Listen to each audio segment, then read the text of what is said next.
중국 우한 지역에서 계속해서 발생해서 지금 전 세계적으로 퍼져가고 있는 신종 코로나 바이러스로 인해서 많은 사람이 참 걱정하고 있고요. 연일 뉴스에 거의 인터넷 뉴스의 거의 대부분을 이 뉴스가 차지하고 있지 않은가 생각을 합니다. 제가 그래서 어제 저녁에 새벽 한 1시 반쯤 이렇게 앱이 있더라고요. 그래서 전 세계적으로 지금 통계가 나와 있는 앱이 있는데요. 감염자가 34,965명 정도 감염이 됐고요. 그리고 사망자는 725명이고 나라별로 보면 29개, 29개국에서 발병을 했다라고 하는 보고가 올라와 있더라고요. 또 우리나라로 좀 돌아오면 감염자는 24명이고요. 사망자는 다행히 저희는 없습니다. 이런저런 여파로 인해서 동남아시아와 또 한국은 물론이고 세계 전체적으로 확전하고 있어서 많은 사람들이 걱정하며 또 어떤 감염자들은 격리해서 좀 과하다 할 정도로 예방의 만전을 저희가 기하고 있습니다. 다행인 것은 확진자 중에서 병세가 좀 호전되어서 퇴원한 사람들이 있고요. 또 퇴원을 기다리고 있는 사람들이 있다는 소식이 들려와서 참 반갑습니다. 신종 코로나 바이러스 여파로 인해서 일상의 삶에 참 많은 변화를 준 것 같습니다. 저희 지난주 목요일 날, 이번 주 목요일 날 저희 둘째 아들이 중학교 졸업식이었거든요. 졸업식 하시면 뭐가 생각나시나요? 졸업식 노래도 막 부르고 같이 참여해서 많은 사람이 함께 모여 있는데 이번 졸업식은 정말 여느 때와 완전히 다른 졸업식이었습니다. 학교에서도 될 수 있으면 학교를 부모님이 빨리 오지 마라. 차를 가지고 오실 수 없고 들어오셔서도 교실에는 들어올 수 없다. 그래서 졸업식을 우리 아이들이 반에서 다 마치고 나서 운동장에서 사진만 찍고 한 10분 정도 있었나요? 그리고 돌아왔습니다. 참 보이지 않는 이 바이러스가 얼마나 큰 힘이 있는지 그동안 우리가 몇십 년 우리나라가 이렇게 계속해 된 대로 이 졸업식 문화가 우리 가운데 있었는데 그건 완전히 바꿔버렸습니다. 어떤 정치인은 사람들과 신종 바이러스 때문에 서로 이렇게 악수하는 게 좀 불편해하는 사람들이 있어서 정치인은 인사법을 바꿨다고 얘기하더라고요. 손가락 하트로 안녕하세요 이렇게 바꿨다고. 한번 해볼까요? 우리 옆에 분들한테 안녕하세요, 안녕하셨죠? 예, 그렇게 하면 좋을 것 같습니다. 이렇게 인사하는 법까지 좀 달라지고 있는 우리의 사회적인 현상을 바라보면서 참 여러 가지 생각이 많이 듭니다. 그래서 오늘 또 예배 중에서 마스크 쓰실 분들은 마스크를 쓰셔도 되고요. 오늘 이런 일들 때문에 저희도 좀 우리 공동체가 좀 불편하지만 우리가 너무 두려워하는 것은 아니지만 교회 리더들이 같이 식사하는 것은 우리 좀 같이 따로따로 하는 게 좀 어떠나 그런 분별을 해서 저희가 오늘 식사가 없습니다. 그래서 좀 과한 것처럼 생각이 드시는 분들도 있겠지만 이 과정들 좀 서로 좀 배려하면서 잘 넘어가시기를 간절히 소망합니다. 그런데 저는 이런 신종 이 코로나 바이러스가 이렇게 전파되고 여러 가지 상황들을 보면서 좀 불편한 마음이 저에게 있습니다. 다름이 아니라 문제의 원인을 제공한 중국인들을 향해서 무차별적으로 불만을 토로하고 그 사람들의 병 앞으로 잠정적인 바이러스 보균자이고 확진자가 되는 것처럼 사람들을 보는 시각이 우리에게 있다는 것입니다. 저도 마트에 갔더니 중국 말을 하는 사람들을 보면 이상하게 사람들이 그 옆에 가지 않는 것을 확인하게 됐습니다. 이런 수도 있더라고요. 유럽에서는 아시아계, 한국 사람이 버스를 타면 그 옆에 같이 앉지 않는다. 이런 여러 가지 얘기들이 들려오면서 참 걱정 아닌 걱정을 했습니다. 서로 어떤 민족을 향해서 인종에 대해서 불신하고 혐오해서 잠정적인 문제를 일으킬 수 있는 사람으로 보는 것에 대한 불편함과 경각심이 저 안에 있습니다. 이것은 참 이기적인 것이라고 보고요. 차별화시켜서 자신의 우월성을 드러내려고 하는 심리가 우리 안에서 작동하고 있는 것은 아닌가 생각을 합니다. 그래서 2차, 3차 어떻게 보면 피해가 더 우려되고 있는 상황이 일어나지는 것은 아닐까 하는 염려까지도 들었습니다. 오늘 본문은 바로 이처럼 어느 지역에 대해서 어떤 사람에 대해서 차별하고 있고 낙인 찍고 있는 것에 대해서 예수님께서 그 모든 상식과 그들이 가지고 있었던 문화를 새롭게 뒤집어 엎으시는 사건을 오늘 본문에서 우리에게 말씀해 주고 있습니다. 마가복음 7장 24절과 30절에 있는 말씀을 같이 한번 천천히 읽도록 하겠습니다. 읽겠습니다. 시작. 예수께서 거기에서 일어나셔서 두로 지역으로 가셨다. 그리고 어떤 집에서 들어가셨는데 아무도 그것을 모르기를 바라셨으나 숨어 계실 수가 없었다. 악한 귀신 들린 딸을 둔 여자가 곧바로 예수의 소문을 듣고 와서 그의 발 앞에 엎드렸다. 그 여자는 그리스 사람으로서 시로페니키아 출생인데 자기 딸에게서 귀신을 쫓아내달라고 예수께 간청하였다. 예수께서 그 여자에게 말씀하셨다. 자녀들을 먼저 배불리 먹여야 한다. 자녀들이 먹을 빵을 집어서 개들에게 던져주는 것은 옳지 않다. 그러나 그 여자가 예수께 말하였다.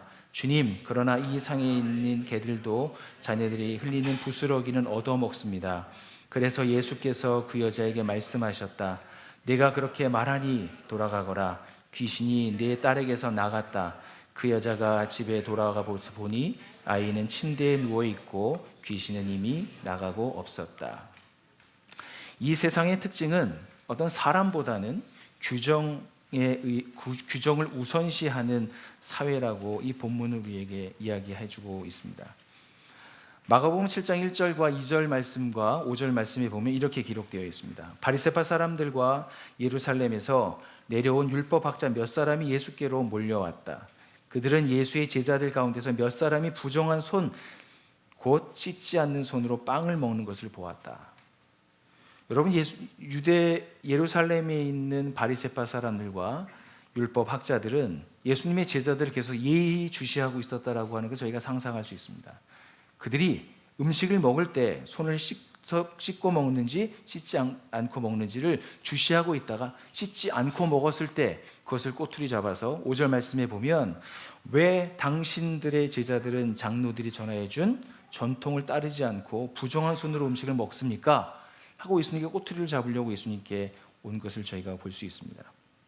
즉 사람보다 규정이 우선시되는 사회, 즉 이 유대 사회는 정결 예식이 아주 중요하게 자리 잡고 있었습니다. 왜냐하면 바리새파 사람들과 모든 유대 사람들은 손을 씻고 음식을 먹었습니다. 씻지 않은 음식을 먹지 않았습니다. 시장에 다녀와서 돌아오면 몸을 청결하게 하는 습관이 그들에게 있었습니다.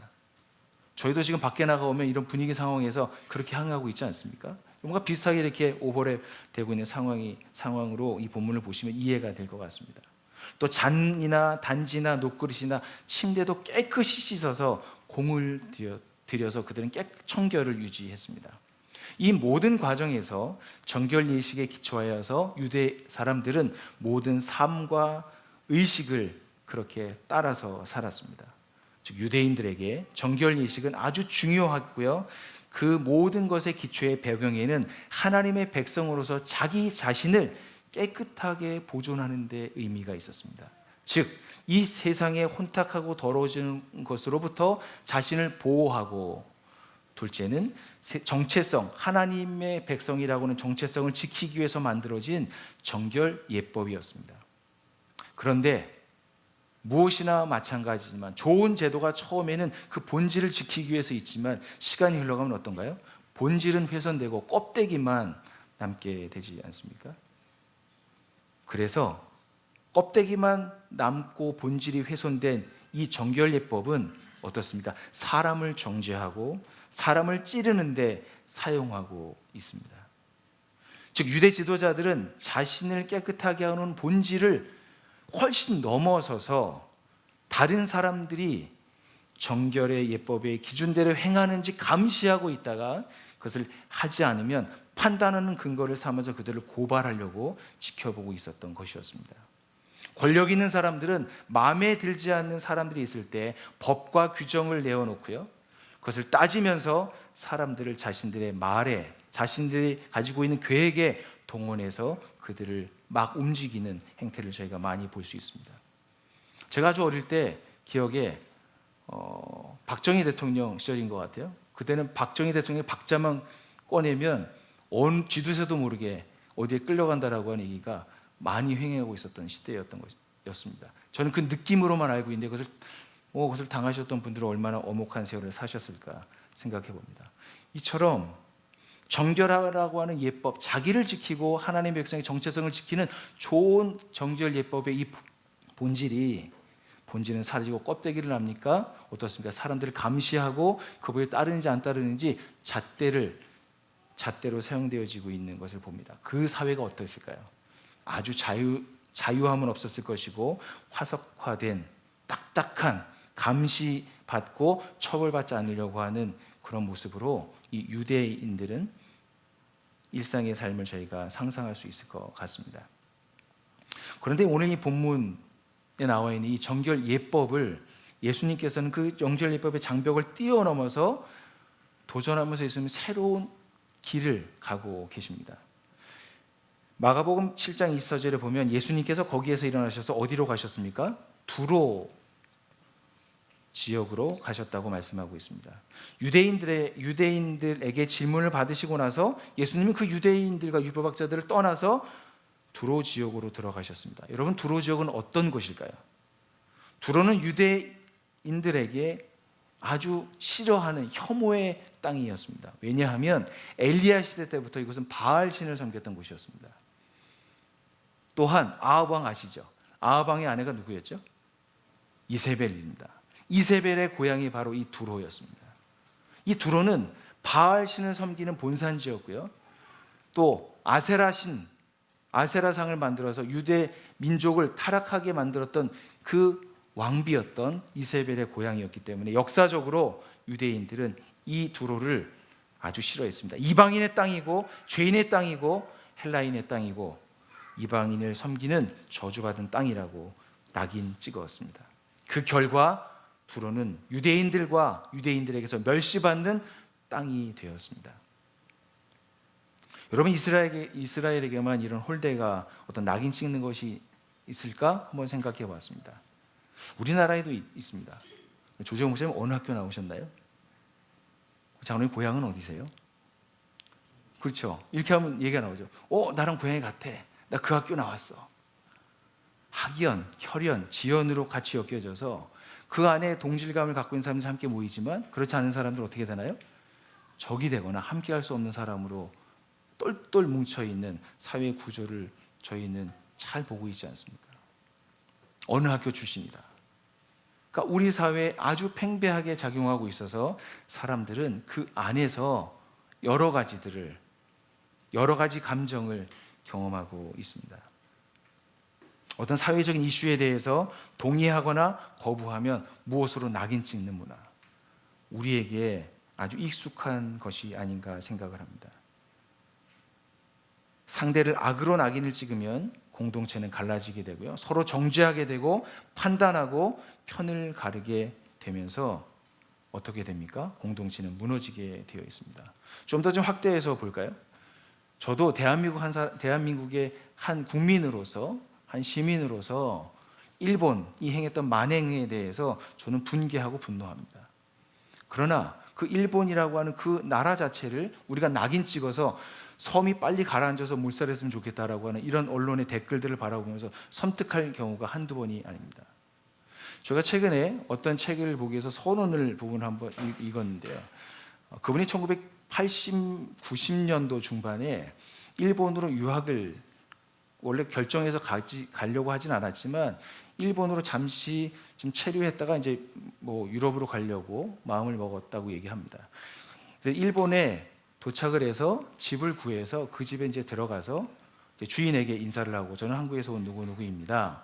라고 얘기했는데 그 여주인이 갑자기 이 사람 앞에서 무릎을 꿇더랍니다. 이 사람 너무 당황해서 왜 나한테 무릎을 꿇지?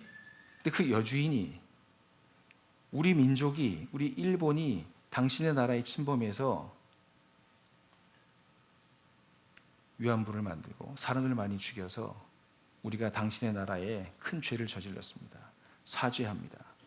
라고 그 주인이 그분에게 이야기했다는 이야기를 책에서 읽었습니다. 그러고 나서 이분이 멀리 외국으로 가려다가 일본을 다시 한번 연구해 봐야 되겠다 하는 마음으로 일본에서 공부를 시작했다는 이야기를 듣습니다. 즉 나라 자체는 그럴지 모르지만 그 가운데 살고 있는 사람들은 그 나라가 새롭게 되기를 소망하는 사람들이 그 가운데 있습니다. 그럼 북한은 어떨까요? 북한이라고 하는 나라 자체가 워낙 빨갱이의 나라이기 때문에 다 없어져야 됩니까? 그렇기 때문에 그들에게도 그리스도 예수가 필요하지 않겠습니까? 우리가 무엇인가에 낙인 찍어놓고 가능성을 두지 않을 때 하나님께서 마음 아파하시고 슬퍼하십니다. 유대인들이 지금 어떻습니까? 다시 본문으로 돌아오면 이방 지역인 두로 지역을 향해서 저주하고 있는 모습을 저희가 봅니다. 그런데 예수님은 그 이방인의 지역으로 들어가셨습니다. 마태복음 7장 24절의 후반부를 보시면 그리고 어떤 집에 들어가셨는데 아무도 그것을 모르기를 바라셨으나 숨어 계실 수가 없었다. 여러분, 갈릴리 지역, 즉 여기에서 7장 24절의 초반부에 보면 예수께서 거기에서 일어나셨다. 근데 거기는 이 갈릴리 지역의 게네사렛을 이야기합니다. 게네사렛에서 예수님께서 일어나셔서 북서쪽으로 30km 떨어진 곳이 두로였거든요. 그 두로를 향해서 나아가셨습니다. 그리고 예수님께서 그 두로 지역으로 들어가셨다고 얘기합니다. 그런데 궁금함이 생기지 않습니까? 왜 이방인의 지역으로 들어가셨을까 하는 것입니다. 왜 들어가셨나요? 예수님은 많은 사역을 했기 때문에 피곤한 일정을 쉬면서 가려고 하셨는지도 모르겠습니다. 여러분, 예수님의 짧은 공생의 기간 동안 예수님은 자주 사역을 마친 후에 한적한 곳을 찾으셔서 홀로 있으셨습니다. 예수님은 많은 사람 앞에 드러나기를 좋아하지 않으셨습니다. 왼손이 하는 일을 오른손이 모르게 해라. 예수님은 다른 무엇인가를 행했으면 생색내지 말아라 하면서 드러나는 것을 그렇게 좋아하지 않으셨습니다. 예수님은 숨어 계시기를 좋아하셨던 것 같습니다. 왜냐하면 어느 때처럼 그 예수님은 사람들로부터 좀 숨어 있으셔서 자신을 하나님과의 깊이 있는 관계를 맺어서 또 그 다음을 준비하는 것이 필요했던 분으로 보입니다. 그러나 여러분, 예수님은 유대인의 지역에서만 유명했던 것이 아니라 이방인의 지역에서 또 유명했습니다. 왜냐하면 이방인의 지역이었던 마가복음 5장에 보면 거라사 지역에서 병자들을 치료했던 사건이 있었거든요. 그러니 두로에는 이 소문이 당연히 멀리 퍼져 있었을 것입니다. 예수님은 유명하셨기 때문에 예수님의 모든 소문을 수집하고 있는 스토커가 있지 않았을까 생각합니다. 그 예수님이 지금 어디로 가셨대? 그것을 막 소문내고 있는 사람, 한번 상상할 수 있지 않을까요? 예수님의 행로에 대해서 예의주시하고 그 예수님의 가는 길을 계속해서 쫓았다라고 저희가 상상할 수 있습니다. 그러나 저는 예수님께서 이 두로 지역으로 왜 들어가셨는가 라고 생각했을 때 저는 이렇게 생각합니다. 믿음이 없는 자로부터 나오셔서 믿음이 있는 자에게 나아가셨다. 유대인의 땅에서 보면 이스라엘 민족, 유대 지역은 하나님의 선택받은 사람이라서 그들은 하나님의 선택받은 믿음이 있는 사람이라고 이야기할 수 있습니다. 그러나 예수님 편에서 유대 지역을 보면 율법학자들과 바리새파 사람들이 하나님 나라의 복음을 전했지만 그 복음을 받아들이지 않았던 이방인의 땅같이 여겨졌습니다. 그러나 외형적으로는 이방인의 땅이지만 이방인이었지만 그러나 예수를 믿기로 소망하고 있는 사람을 찾아서 예수님은 나아가셨다고 저희가 볼 수 있습니다. 여러분, 이 사건은 유대인들에게 큰 충격을 주었습니다. 이방 지역에 들어간 것도 큰 문제였지만 그 집에 머물었다라고 하는 것입니다. 정결 예배를 보면 그것은 더러운 행위였습니다. 유대인들이 싫어하는 나라에 헬라의 신을 섬기고 있는 이방 지역으로 들어가서 그것에 믿음 없는 땅에 거하고 있는 그 예수님에 대해서 얼마나 많은 얘기들이 유대인들 사이에서 있었을까 상상할 수 있습니다. 그러나 그 예수님은 그곳에 들어가셨을 때 한 여인이 예수님을 찾아와서 예수님께 요청을 합니다. 마가복음 7장 25절과 26절에 있는 말씀을 제가 다시 한번 읽겠습니다. 악한 귀신 들린 딸을 둔 여자가 곧바로 예수의 소문을 듣고 와서 그의 발 앞에 엎드렸다. 그 여자는 그리스 사람으로서 시로페니키아 출생인데 자기 딸에게서 귀신을 쫓아내달라고 예수께 간청하였다. 한 여인이 예수님을 찾아왔습니다. 이 여인은 유대인의 관점에서 볼 땐 예수님을 찾아오기에 부적절한 사람이었습니다. 왜냐하면 유대인과 이방 여인은 함께 대화할 수가 없었거든요. 그는 여인이었고요, 이방인이었습니다. 더 문제가 되는 것은 그는 악한 귀신이 들려있는 딸의 엄마였다는 사실입니다. 당시에 귀신이 들렸다라고 하는 것은 아니 무슨 엄청난 죄를 지었기에 딸이 악한 귀신에 들려서 저렇게 힘든 삶을 살고 있는가 하면서 사람들이 낙인을 찍고 그의 삶을 폄하하고 그를 시켰습니다. 그는 또한 그리스 사람이었습니다. 그는 시로페니키아, 즉 수로보니게라고 개역성에 기록이 되어 있는데요. 수로보니게는 시리아, 수리아 플러스 베니스라고 하는, 베니게라고 하는 두 단어가 합쳐서 만들어진 단어입니다. 즉 시리아라고 하는 나라의 페니키아 족속의 사람, 여자를 이야기하는 것입니다. 즉 그는 이방 지역에 있으면서 이방 족속이라고 더 강조하고 있는 표현이 바로 수로보니게 여인이라고 이야기할 수 있습니다. 예수님께서 그러나 그를 배척하지 않으셨고요. 그와 대화를 하셨습니다. 그 자체만으로도 대단히 파격적인데요. 7장 1절과 23절에 보면 정결 예법의 가르침에 나옵니다. 즉 정결 예법은 무엇입니까? 유대인은 스스로 아까 말씀드렸던 자신을 정결하게 하고 이방인과 구별하기 위한 법이었거든요. 그런데 바로 이어서 24절에서 30절에 누가 나옵니까? 그 여인을 다루고 있는 것입니다. 여러분, 예수님은 이렇게 하시는 것입니다.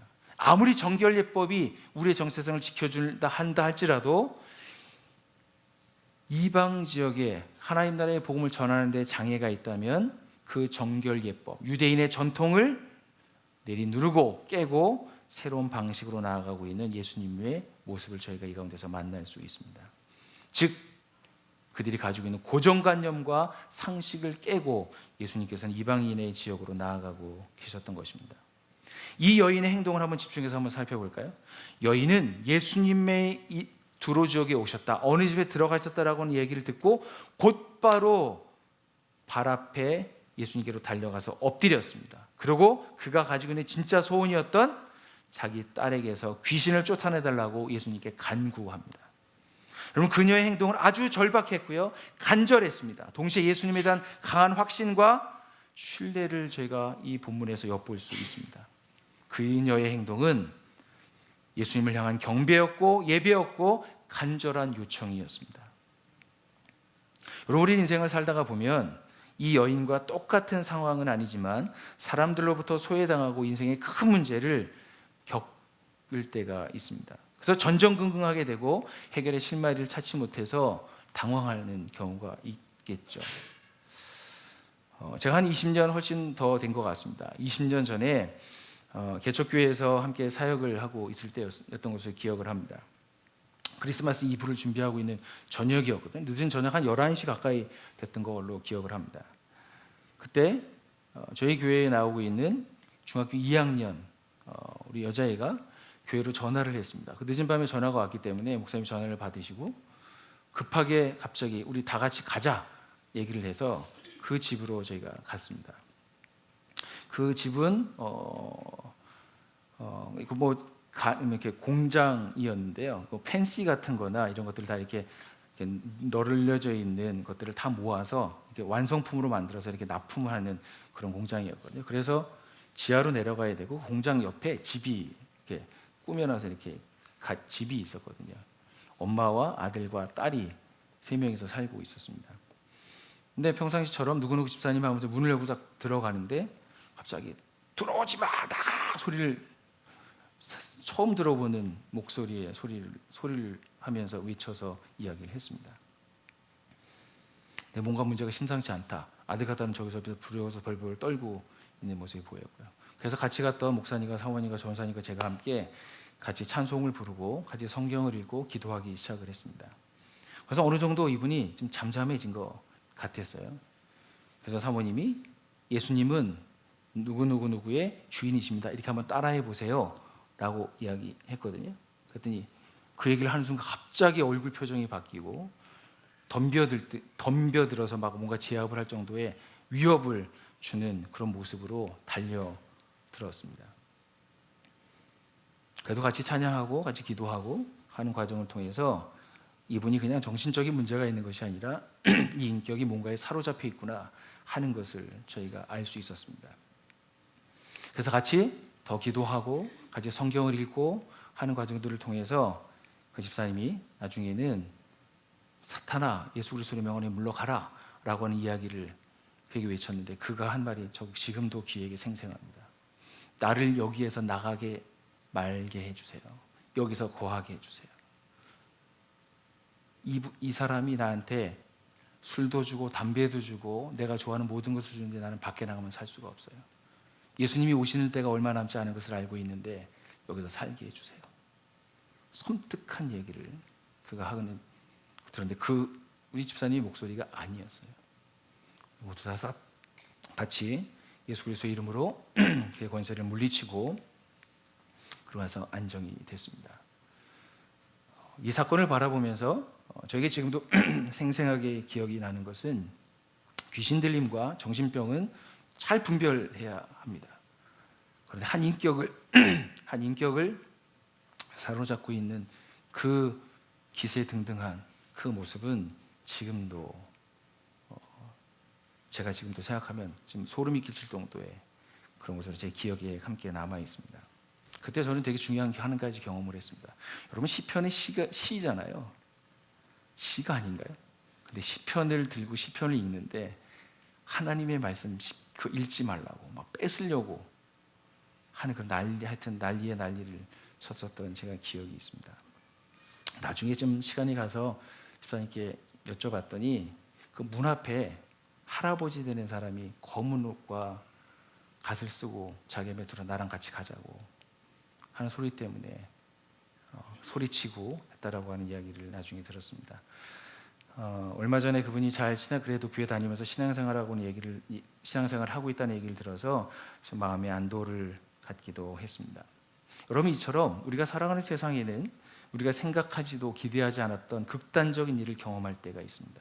응급 상황을 만날 때가 우리에게 있습니다.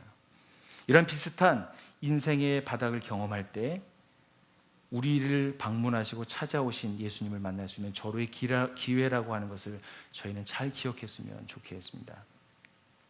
여러분 약자를 돌보시는 예수님을 만나기 위해서는 첫 번째, 일상의 상처를 딛고 은혜를 간구해야 합니다. 여러분 수로보니게 여인의 입장에서 한번 생각해 볼까요? 오늘 본문에서 남편은 등장하지 않습니다. 그런 것을 보았을 때 그는 과부였던 것으로 보입니다. 그녀는 악한 귀신 들린 딸로 인해서 마을 공동체로부터 왕따를 당했고 가까이 할 수 없는 대상이 되었을 것입니다. 그녀는 귀신을 쫓아주는 용하다라고 하는 무당은 아마 다 찾아다니지 않았을까. 왜냐하면 이 두로 지역은 우상을 많이 섬겼던 지역이었거든요.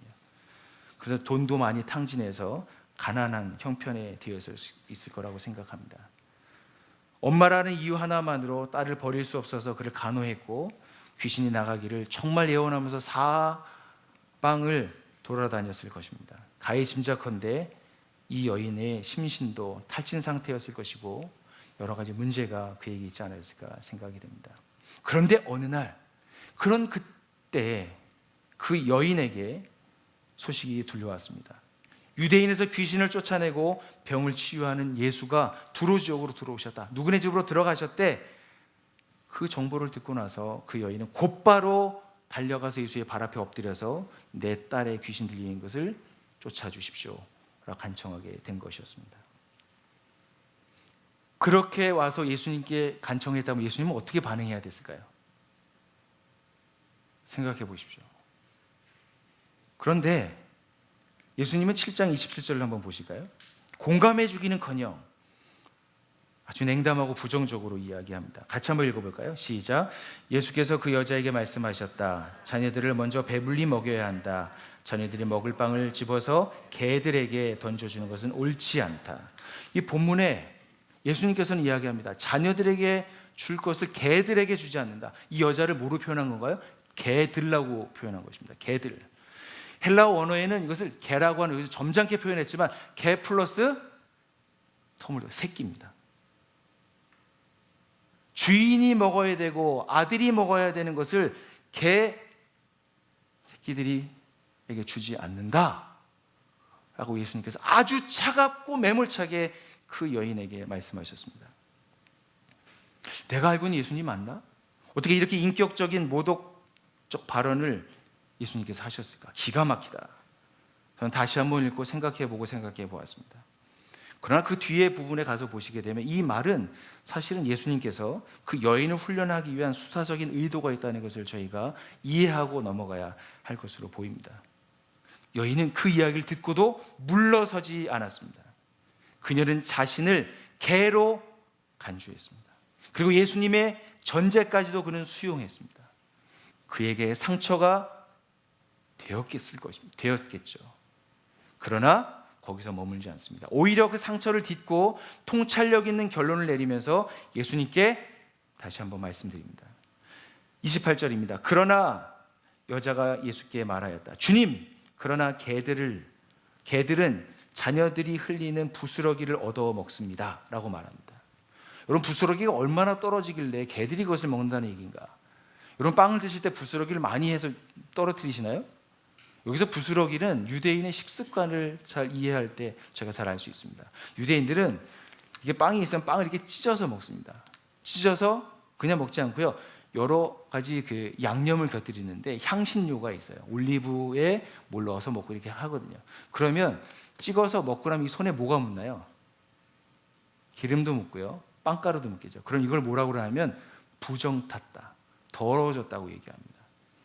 그래서 이것을 어떻게 하냐면 또 깨끗이 씻어야 다음 음식을 먹을 수 있는 거예요. 이게 정결 예법이 이렇게 복잡한 겁니다. 그래서 옆에 빵 부스러기가 있어요. 그걸 가지고 이렇게 닦습니다. 그리고 정결하게도 그 부스러기 남은 걸 던지는 겁니다. 밑으로. 그걸 누가 먹는다고요? 개들이 먹는 것입니다. 여러분, 이 여인은 무엇을 구하고 있습니까? 자녀들의 밥상에 올라가는 건 내가 원하지 않습니다. 제가 원하는 것은 그 부스러기라도 제가 받았으면 좋겠습니다.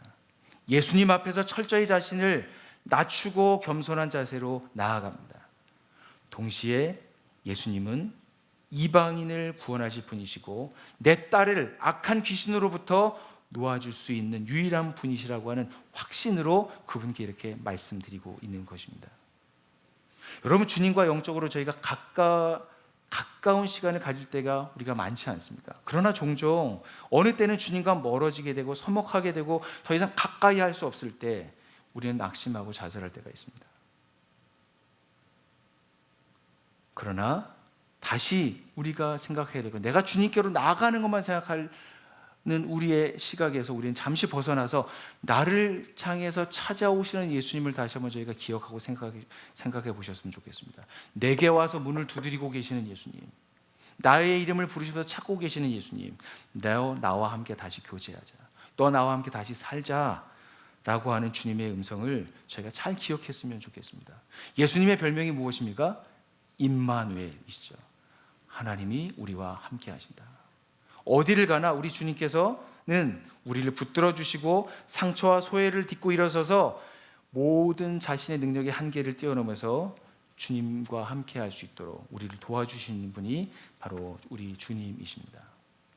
여러분, 이 관점을 좀 교회로 돌려서 좀 비유한다면, 저희가 지금 양평 지역에, 아니면 우리 저기 덕소 지역에 살기도 하고 호평과 평 여러 지역에서 저희가 살고 있습니다. 여러분, 근데 그 지역에 수로보니게 여인처럼 상처받고 현재 상황에서 허우적거리는 사람들의 일상의 삶들을 우리가 만나고 계시지 않나 싶습니다. 제가 안타깝게도 제가 지난번에 어느 식당에 가서 밥을 먹는데 옆에 테이블에서 얘기하는 소리를 제가 들었습니다. 양평에 가면 되게 높은 건물이 있습니다. 그 랜드마크라고 하는데요. 거기 딱 보면 거기 양평역인 걸 알게 되더라고요, 어디서든지. 그런데 몇 주 전에 거기에서 2명이 뛰어내려서 구급차가 왔다는 이야기를 들었습니다. 뭔가 자연도 좋고 공기도 좋고 살만한 곳에서 사람들이 살고 있는데 자신의 인생의 가장 큰 어려움들을 누구가 나누지 못하고 해결하지 못해서 극단적인 선택을 하는 사람들의 이야기를 들을 때 가슴이 참 답답하고 힘들고 어려웠습니다. 우리가 교회라고 한다면 예수님처럼 그 지역에 어떤 장벽을 뛰어넘으면서 우리가 그들에게로 나아갈 수 있는 우리 나름의 양평교회 하늘가족이 되었으면 좋겠습니다. 그들에게 주님을 볼 수 있도록 우리를 통해서 보여주는 통로가 될 수 있기를 간절히 소망합니다. 두 번째는 우리의 일상의 중심을 예수님께 기초하라고 하는 것입니다.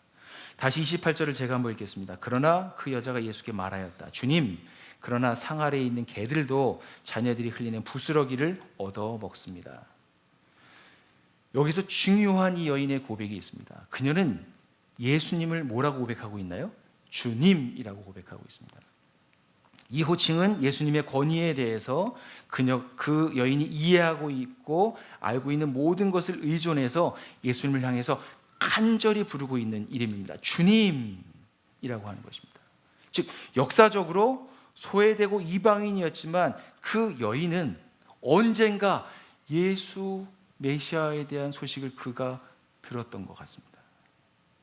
그것을 듣고 예수님에 대해서 파편적으로 들었던 여러 가지들을 조합하고 이게 무엇이지라고 생각하면서 그 예수를 만나면 내 딸의 귀신 들림이 떠나갈 수 있겠구나라고는 소망을 갖게 됐습니다.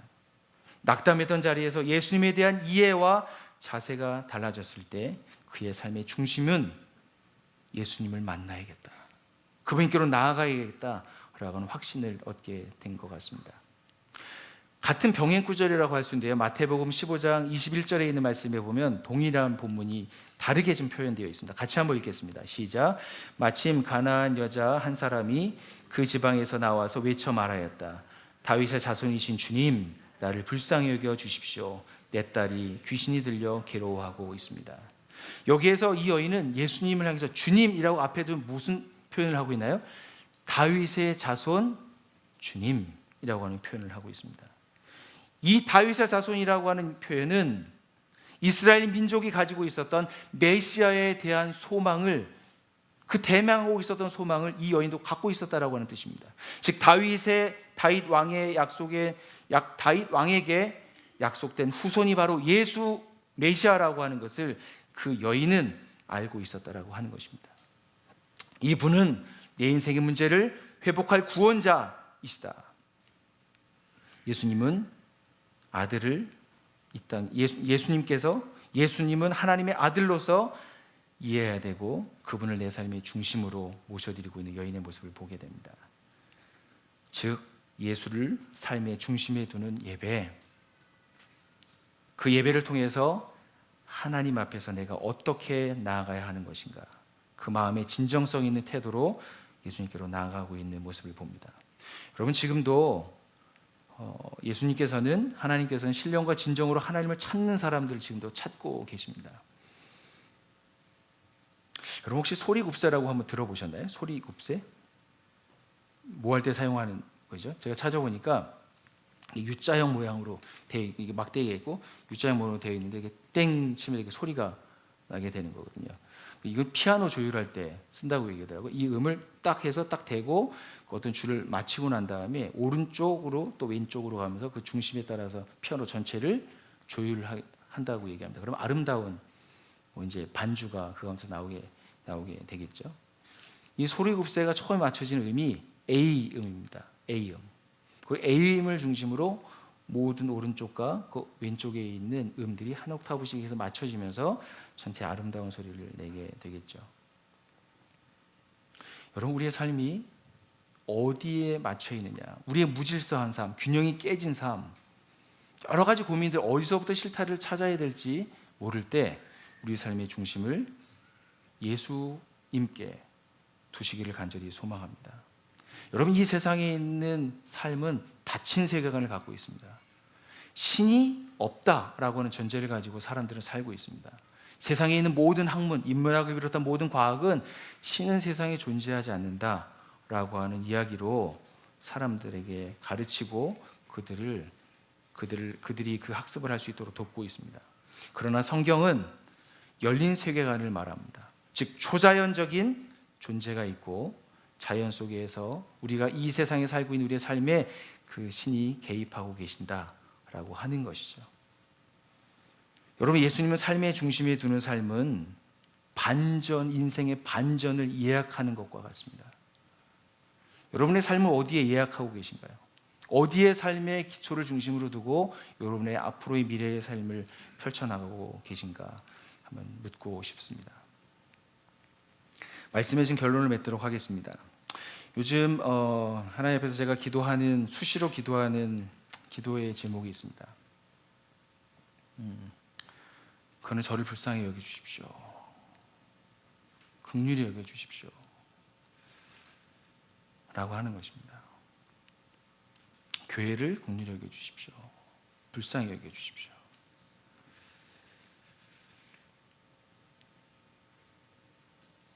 아프신 분들 주님 그분을 찾아가셔서 주님 긍휼히 여겨 주십시오 하는 그런 마음으로 자주 기도하게 되는 것 같습니다. 제가 할 수 있는 일이 별로 없고 예수님의 발 앞에 엎드려서 나아가는 그 예배자의 자세가 이런 모습이 아닌가 생각하기 때문입니다. 우리 삶의 진정한 문제를 해결하는 방법은 다름이 아니라 주님의 긍휼을 구하는 방법밖에 없다고 저는 믿습니다. 내가 진짜 약자이고 소외되고 벼랑 끝에 서 있다고 생각하신다면 지금 바로 주님의 긍휼을 간절히 구할 수 있는 적기라고 하는 것을 저희가 잘 기억했으면 좋겠습니다.